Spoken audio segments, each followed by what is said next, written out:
I'm Barbara Barrigan-Parrilla, and I'm Executive Director with Restore the Delta. Restore the Delta was founded about 7 years ago.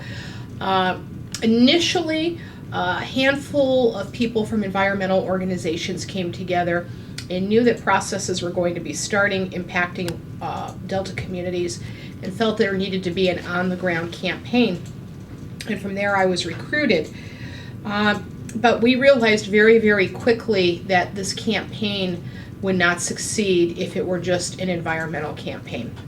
So we worked hard with local people in the community, farmers, people with water districts, fishermen, business people, to broaden the campaign as quickly as possible. I live in Stockton. I live in the secondary zone of the Delta. My reason for being so deeply involved and so committed to the campaign is an absolute belief in the intrinsic value of the Delta as a place. Most things that people fight for in this world really are tied to their culture, their economy, their love of place, the geography that surrounds them. And this is definitely a region that is worth fighting for. I have an absolute intrinsic or belief in the intrinsic value of protecting fisheries, because the link between Delta fisheries and coastal fisheries and coastal species, they are all hooked together. I have an absolute belief in protecting the Delta as a place for the farming communities that have been here for 150 years. They are family farms. These people have built their businesses generation after generation. They shouldn't be allowed to have them just simply taken away from them. Restore the Delta is as much a campaign about good government as it is about good environmental policies and stewardship. Good government doesn't mean you just fight with the government and say no to everything. Good government doesn't mean that the government gets to do whatever it wants and flaunt the law. And we have a history in the Delta of government ignoring the law or bending the law to serve special interests. So it's as much a campaign about good government as it is about protecting the environment and protecting local economies. When we started, we had one laptop, one cell phone, and we held an initial community meeting with 70 people. And the way we built Restore the Delta was basically meeting after meeting, community presentation after community presentation, writing and publishing and responding to what was happening in Delta processes.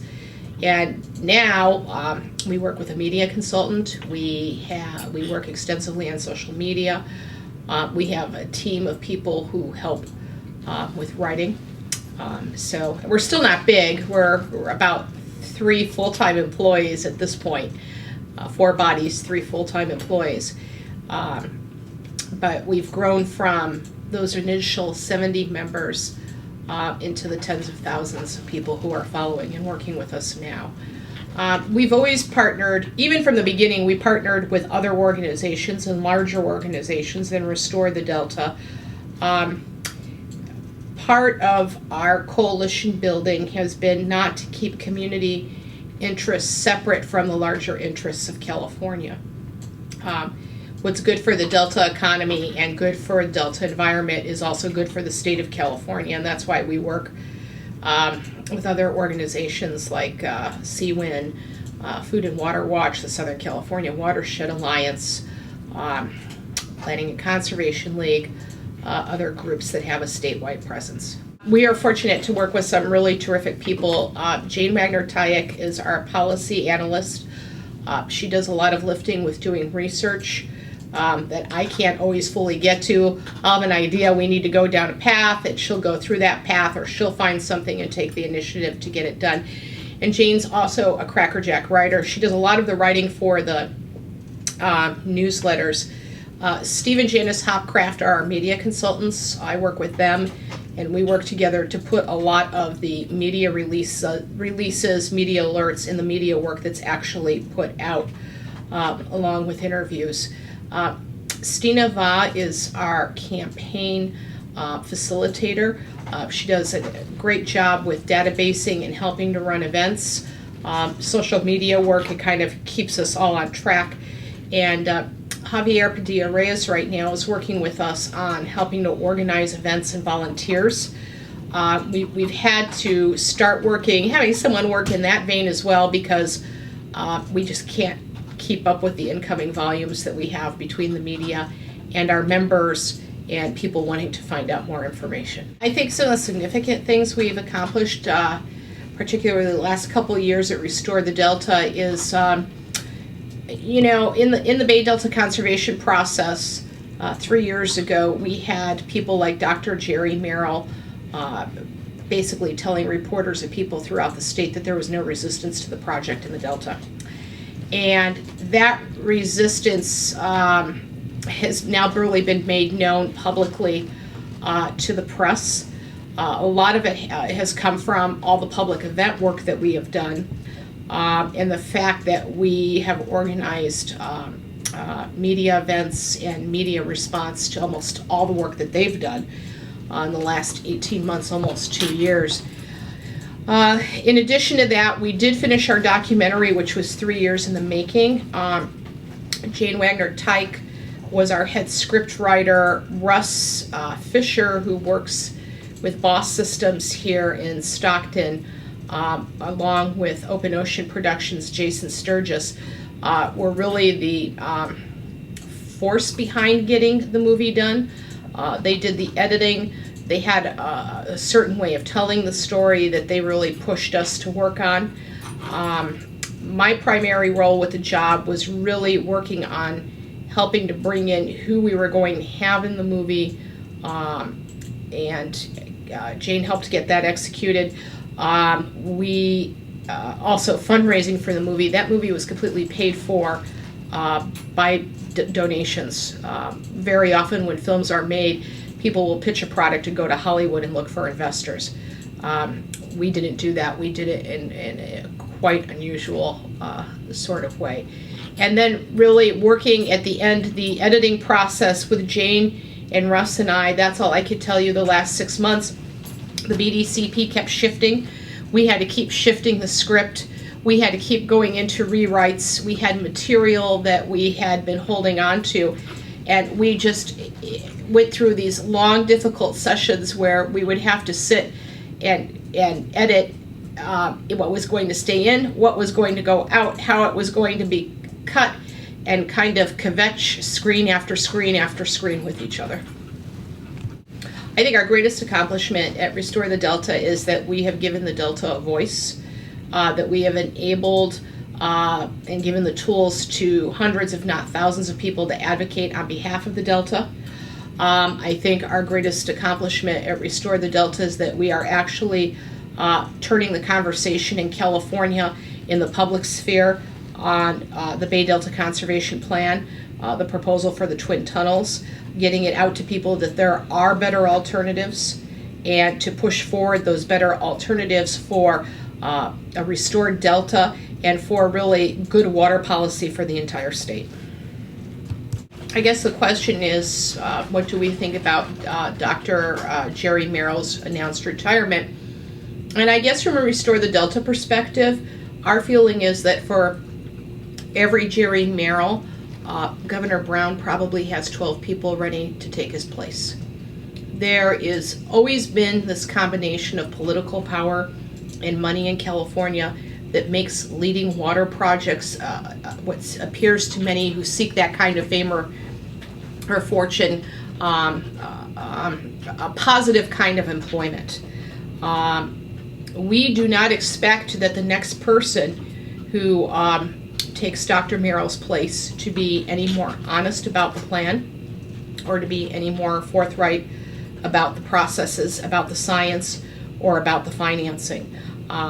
We're working on kind of debunking myths put out by the Department of Water Resources daily.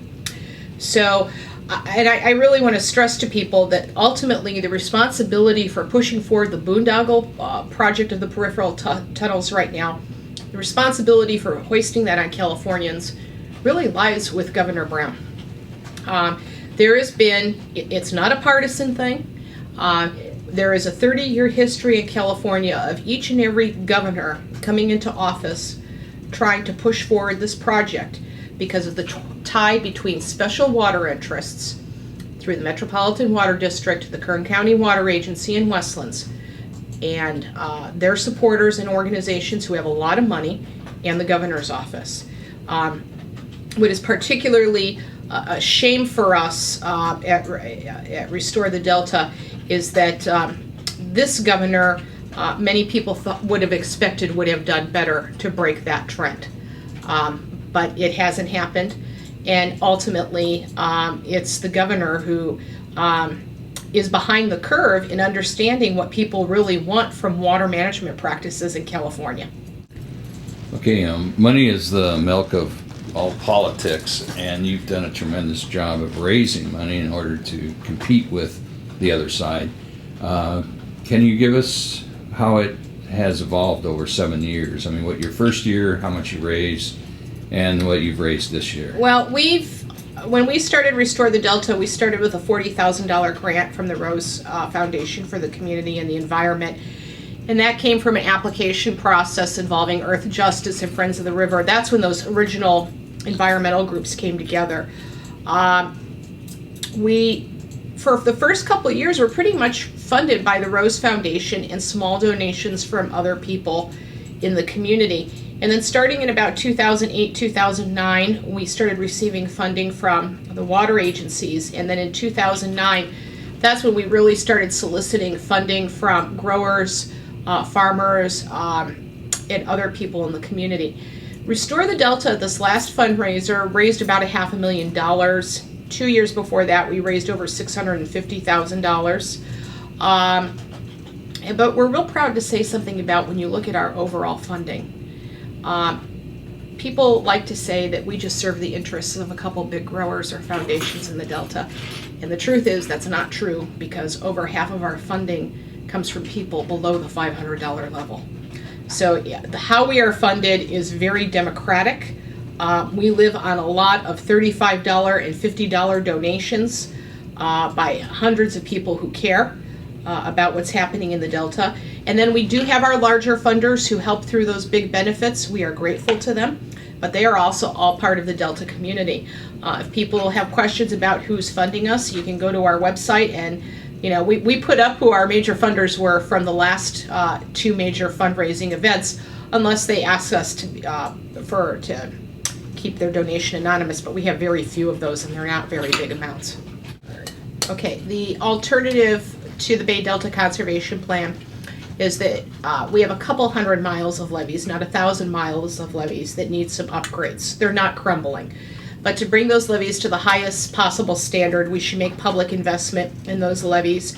And then with those wide levees, we have the opportunity to actually create habitat for fish on the water side of those levees, where it belongs, near the water. By creating a habitat conservation plan in that manner, we actually have the opportunity to keep our farm community productive. Farming and habitat should be integrated into a world-class region in the Delta, as it is to a great extent now, and that can be enhanced. It should not be an either-or sacrifice.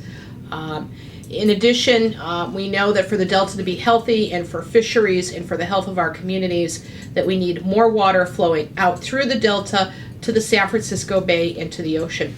That is not wasted water. You have to have water that flows out through the bay for the health of the salmon fishery, the crab fishery, numerous other fisheries tied to the health of the bay. People forget that this estuary is the bay and the Delta tied together, and both are dependent on freshwater flows. Third, we need to take the land that does not drain well, that only creates an export economy that's less than 0.3% in the state's overall value. We need to take those farmlands in the Westlands Water District out of production. They are the last in line for water rights. It's concentrated money or wealth that goes to a couple dozen large growers, and we need to free up that water so that the water that we can share is going to the most productive parts of our economy in Silicon Valley and south of the Tehachapi's.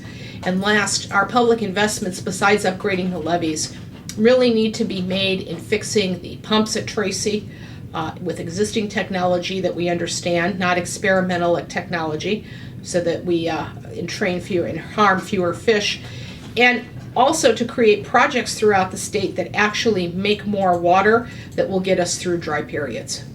I am optimistic that we are going to stop the Bay Delta Conservation Plan because the project just doesn't pencil out financially and it doesn't pencil out scientifically.